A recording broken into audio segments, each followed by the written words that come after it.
The cream-colored envelope lay on my kitchen counter, its gold satin ribbon glinting under the harsh fluorescent light. I stared at my name, printed in elegant calligraphy, as if the very sight of it could transport me back to a world I had long since left behind. Emma Harris, it read, a name that once carried the weight of expectations and failures. I traced the letters with my fingertips, feeling the familiar knot of anxiety tighten my chest. The invitation was from my sister, Victoria, announcing her wedding to Alexander Sterling, the third in a line of prestigious Sterlings. The note inside was classic Victoria, condescending and sharp, disguised as polite concern. I hope you can make it. And please, don't bring up your divorce or your personal issues. Alexander's family is refined, and we wouldn't want to make things awkward. I let out a hollow laugh, the sound echoing through my small apartment. Victoria wasn't inviting me to celebrate her happiness. She was summoning me as a prop, a stark reminder of how much better her life was compared to mine. In her eyes, I was the embodiment of failure, a high school dropout, infertile with a failed marriage and a low income. But she didn't know the truth. She didn't know about Heart Heal, my online platform with over 1 million followers, or the nonprofit I had built from the ground up, supporting survivors of emotional abuse. She didn't know that I had spent the last 2 years gathering evidence, documenting every cruel word and manipulative game our family had played. I walked over to the wall, adorned with framed plaques and certificates, each a testament to my journey of healing and empowerment. These were my achievements hidden from the prying eyes of my family, who saw me as nothing more than a disappointment. I ran my fingers over the edge of one of the frames, feeling a mix of pride and determination. This invitation was more than just a summons, it was an opportunity to expose the truth and reclaim my power. My phone buzzed with a notification pulling me from my thoughts. It was an email from James Kingsley, my attorney. Everything is in place. We're ready when you are. I exhaled slowly, feeling the weight of the decision before me. I had been patient, biding my time, and now the moment had finally arrived. I typed a response, my hand steady and resolved. It's time. The Harris family, led by my father, Richard Harris, was a dynasty built on power and fear. Richard was a real estate mogul, revered and feared in equal measure. His one rule was simple: winners and losers with no in between. I had been a loser in his eyes from the moment I was born, a constant reminder of failure. My mother, Elizabeth, was a former model, her beauty once her currency. She had spent her life ensuring that Victoria and I knew the value of appearances and the power of elegance. Victoria had learned the lesson well, becoming the golden child, the perfect blend of beauty and compliance. But I was different. I was the reminder of what failure looked like when I married Lucas. My family tolerated it, but when we divorced, I became an embarrassment and a problem to be erased. Tonight, at Victoria's wedding, they thought they had finally succeeded in burying me. They thought this was the night they would triumph over me once and for all. They didn't realize it was the night I would be reborn. 3 weeks earlier, I had received the invitation tied with a gold satin ribbon, the kind of excessive detail Victoria adored.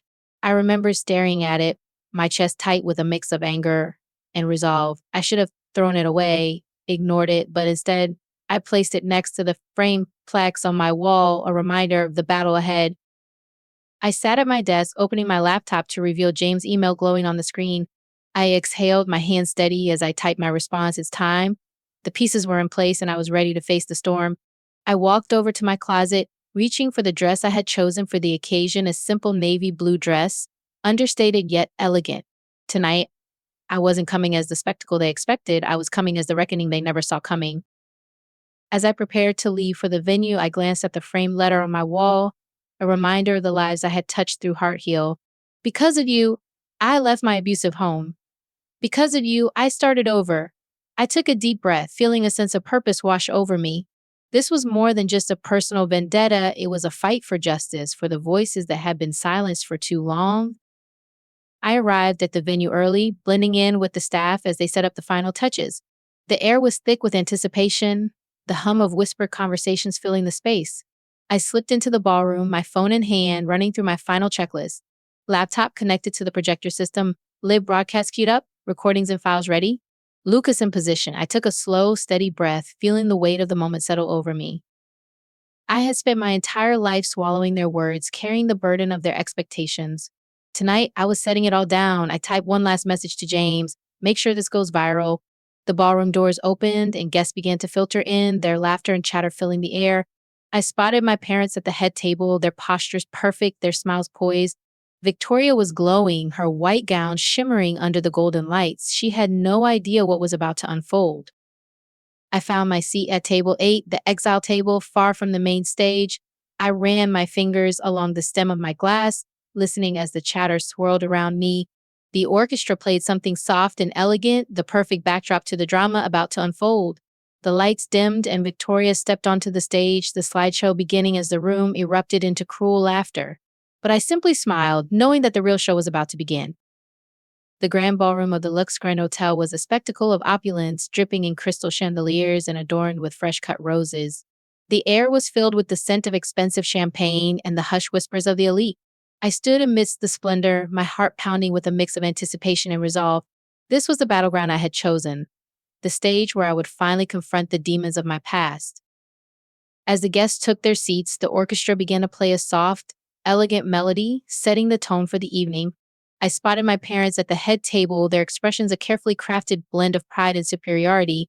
My mother, Elizabeth, wore a designer gown that shimmered under the lights, her posture regal and composed. My father, Richard, sat beside her, his tailored suit a symbol of his power and influence. They believed they had orchestrated the perfect evening, a testament to their success and the superiority of their beloved daughter, Victoria. Victoria stood on the stage, her white gown a vision of perfection. As the slideshow began to play behind her, the room erupted into laughter as the words Emma Harris infertile, failed marriage, low income, single flashed across the screen. The guests reveled in the humiliation, their amusement a stark contrast to the turmoil churning within me. But I remained composed, my fingers tightening around the stem of my untouched champagne flute, knowing that my moment was about to arrive. Don't laugh too hard, Victoria teased, her voice dripping with mock sympathy. She might start crying. The laughter intensified, glasses clinking as the guests reveled in my supposed misery. But I didn't react, my gaze fixed on the screen in my lap. The live stream on Heart Heel was ready, waiting for my voice to unleash the truth. I glanced up at the AV tech, who gave me a subtle nod, confirming that everything was in place. Lucas was in position, his phone recording every second of the unfolding drama. Comments flooded into the live stream, a chorus of support and anticipation from my followers. What's happening? Is this real? We're listening? Emma. With a slow, deliberate movement, I stood up, the laughter in the room faltering as heads turned in my direction. My father tensed, his grip tightening on his glass, while my mother's smile wavered, her eyes narrowing with a mix of surprise and disdain. Victoria faltered on stage, her smug grin replaced by a flicker of uncertainty. Something wrong? Emma, Victoria cooed, her voice laced with venom. You look a little pale. I looked her dead in the eye, my voice steady and resolute. No, Victoria, but I think you will be. With a single tap on my phone, the ballroom went dark, the laughter replaced by a collective gasp of surprise. The screen behind Victoria flickered, the humiliating words melting away, replaced by a black screen with bold white text, the truth about the Harris family Lee. The air shifted, a palpable tension gripping the room as the first audio clip began to play. Mom, why can't Emma have kids? Victoria's voice, innocent and childlike, echoed through the speakers. A low, knowing chuckle followed, my mother's voice sharp and cruel. Because she's broken, sweetheart. Just like her life. The ballroom froze, the shock of the revelation rippling through the guests like a tidal wave. My mother's wine glass slipped from her hand, shattering against the marble floor. As my father's face darkened, his carefully constructed mask of control beginning to crack. What the hell is this? He growled, his voice low and dangerous. But I didn't flinch, my gaze steady and unyielding. The truth, Father, I replied, my voice calm and composed. 3 weeks earlier, I received your invitation, a summons to the charade of a wedding. You thought you could humiliate me, bury me beneath your lies and manipulations. But I've been gathering the fuel for this fire for years, and tonight I'm burning it all to the ground. The next clip played, my father's voice casual and dismissive. Darius was smart to leave her. Men want to leave something behind. Emma can't even do that. The guests shifted uncomfortably, their expressions a mix of shock and disbelief as the perfect facade of the Harris family crumbled before their eyes. Victoria whirled around, her face a picture of horror and disbelief. Turn it off. She shrieked, her voice shrill and desperate. But it was too late. The truth was out, and there was no stopping the storm I had unleashed. I lifted my phone, the camera panning across the room, capturing every pale face. every horrified expression. To everyone watching, this is the Harris family, I said, my voice steady and resolute. The people who tried to break me, who reveled in my pain and suffering. But tonight, I'm taking back my power, and I'm exposing the truth for the world to see. Messages flooded the live stream, a chorus of support and solidarity from my followers. We believe you, Emma. You're not alone. Thank you for speaking up. For the first time in my life, I wasn't the one drowning in a sea of despair. They were, and I was the one holding the lifeline. As the final clip played, revealing Victoria's own infertility and the lies she had spun to maintain her perfect image, the ballroom erupted into chaos. Alexander, Victoria's fiancé, sat up, his face a mask of disgust and betrayal. Without a word, he pulled a ring from his finger and let it drop onto the table with a dull clink, the sound echoing through the stunned silence. The room exploded into a frenzy of whispers and accusations, the guests scrambling to process the shocking revelations. My mother sobbed into a napkin, her elegant facade crumbling under the weight of the truth. My father barked orders at the staff, desperate to regain control of the situation, but it was too late. The damage was done, and the Harris family dynasty lay in ruins. Amidst the chaos, I stood tall and unyielding, my heart pounding with a mix of triumph and trepidation. I had exposed the truth, shattering the illusions that had held me captive for so long. But I knew that this was just the beginning, the first step in a long and arduous journey towards healing and redemption. And as I looked out at the wreckage of my family's legacy, I couldn't help but feel a sense of grim satisfaction, knowing that I had finally reclaimed my power and taken control of my own narrative. The grand ballroom of the Lux Grand Hotel was in chaos, the once elegant space now a whirlwind of shock and disbelief. Guests murmured and whispered, their eyes wide with the scandal that had just unfolded before them. I stood amidst the wreckage, my heart pounding with a mix of adrenaline and resolve. The truth was out, and the Harris family dynasty lay in ruins. My father, Richard, was on his feet, his face a mask of fury and disbelief. He barked orders at the staff, desperate to regain control of the situation, but it was too late. The guests were already recording the scene on their phones, the footage sure to go viral within minutes. My mother, Elizabeth, sobbed into a napkin, her once immaculate makeup now streaked with tears. She had always valued appearances above all else, and now her carefully crafted image was shattered beyond repair. Victoria stood frozen on the stage, her eyes filled with a mix of horror and betrayal. She had always been the golden child, the epitome of success and perfection in our family's eyes. But now her secrets were laid bare for the world to see, and her perfect life was crumbling around her. I almost felt a pang of sympathy for her, but the memory of her cruelty and manipulation quickly extinguished any lingering compassion. As the chaos continued to unfold, I slipped out of the ballroom, my phone still clutched tightly in my hand. The live stream on Heart Heal was flooded with messages of support and solidarity from my followers. They had witnessed the truth, and they stood with me, their voices a chorus of empowerment and resilience. The days that followed were a blur of media frenzy and public scrutiny. The story of the Harris family's downfall spread like wildfire, dominating headlines and social media feeds. My face was plastered across news outlets, and Heart Heal gained thousands of new followers, each drawn to the platform by the raw and unfiltered truth I had exposed. Richard's business empire began to crumble as investors pulled out, unwilling to be associated with the scandal. His board members resigned, and his biggest clients severed ties, leaving him isolated and vulnerable.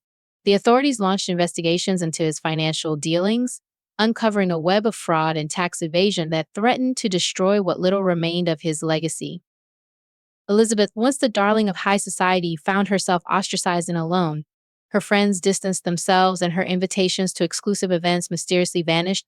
She had built her life around status and reputation, and now she had neither.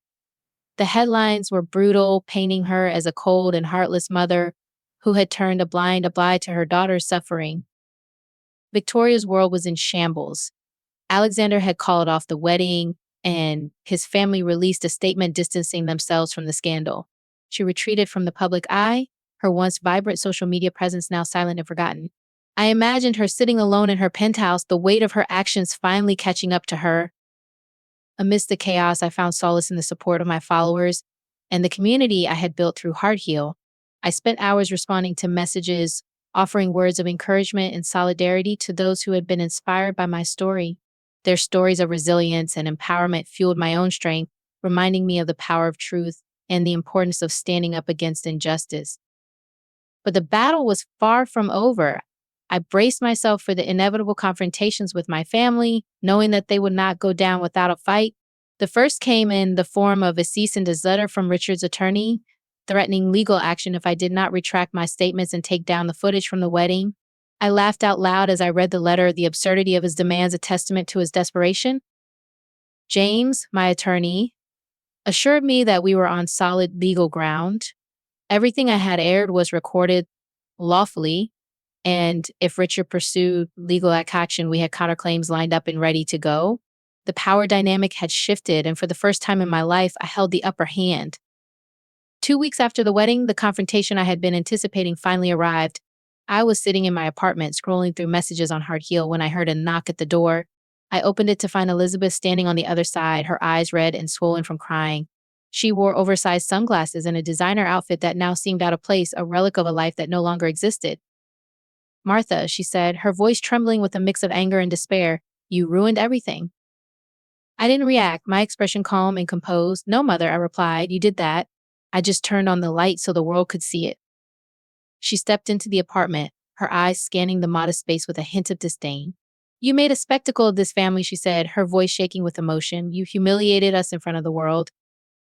I let out a bitter laugh, shaking my head in disbelief. "A spectacle? Mother, you turned my life into a spectacle. You and Father paraded me around like a trophy, a symbol of your success and perfection. But when I didn't meet your expectations, you cast me aside like a broken toy. You made a spectacle of my pain and suffering, and now you're reaping the consequences."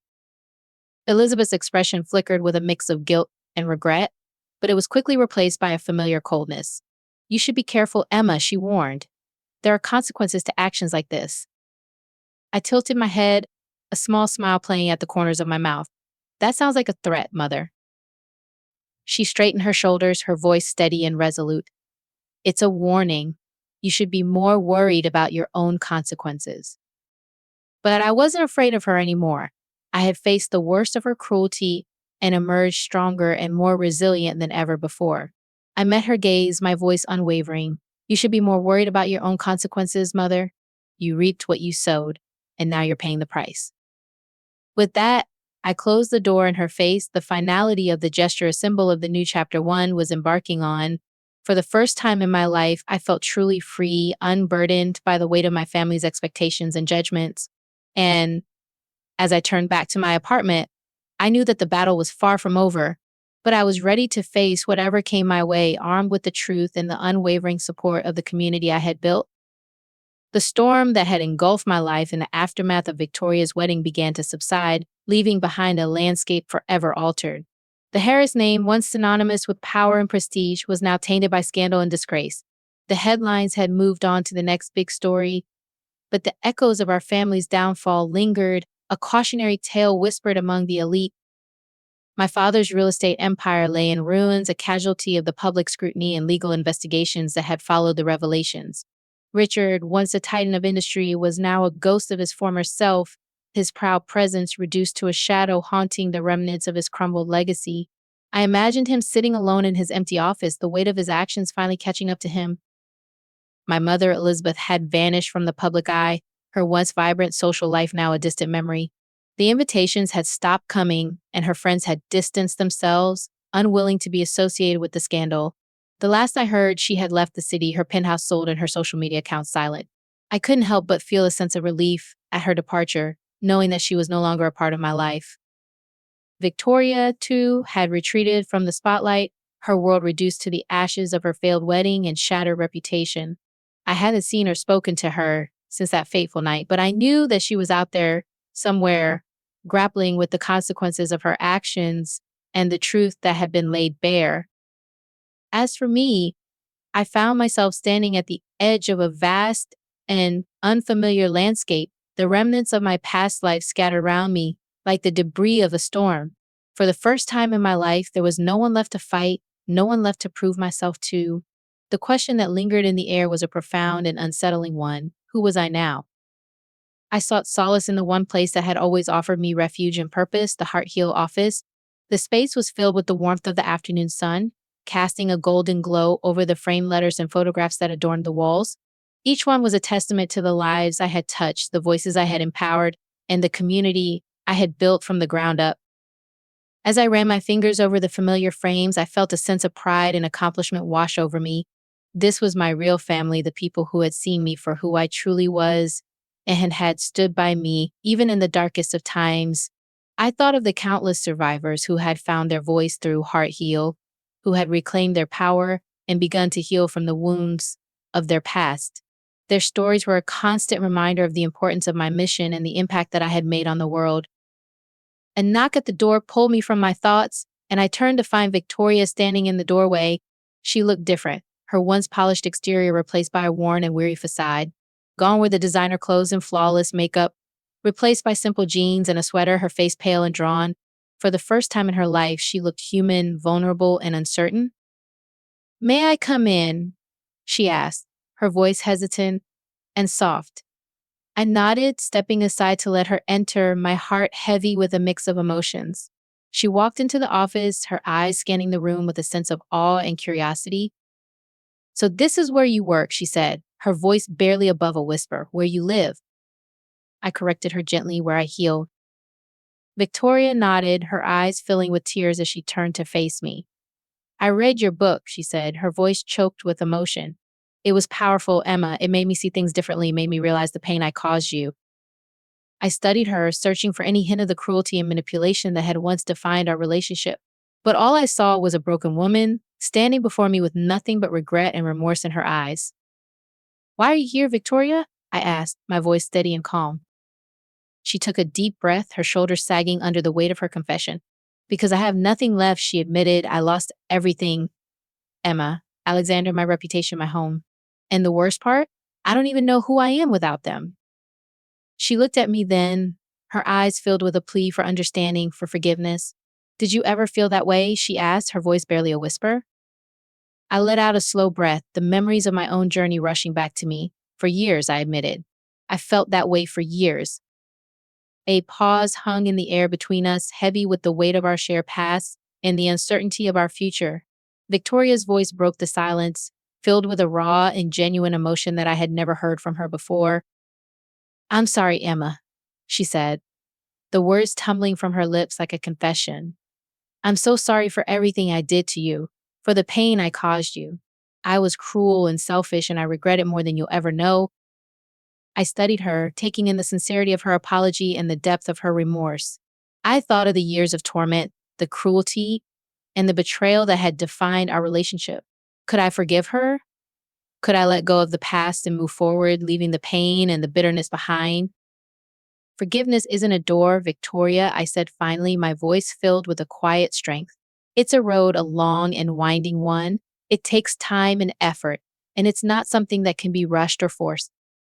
She nodded, her eyes glistening with unshed tears. "I understand," she said, her voice filled with determination. "And I'm willing to walk that road, Emma. I want to make things right, to heal the wounds of the past and move forward together." I didn't answer right away, my mind racing with the implications of her words and the possibilities that lay before us. But as I looked into her eyes, I saw a glimmer of hope, a spark of determination that mirrored my own. And in that moment, I knew that I was ready to take the first step on the long and winding road to forgiveness. As I stood there, surrounded by the reminders of my journey and the promise of a brighter future, I felt a sense of peace wash over me. The storm had passed, and in its wake, I had found my true purpose, my real family, and the strength to forgive and move forward. And as I looked out at the vast and unfamiliar landscape that lay before me, I knew that I was ready to embrace the unknown and write the next chapter of my story.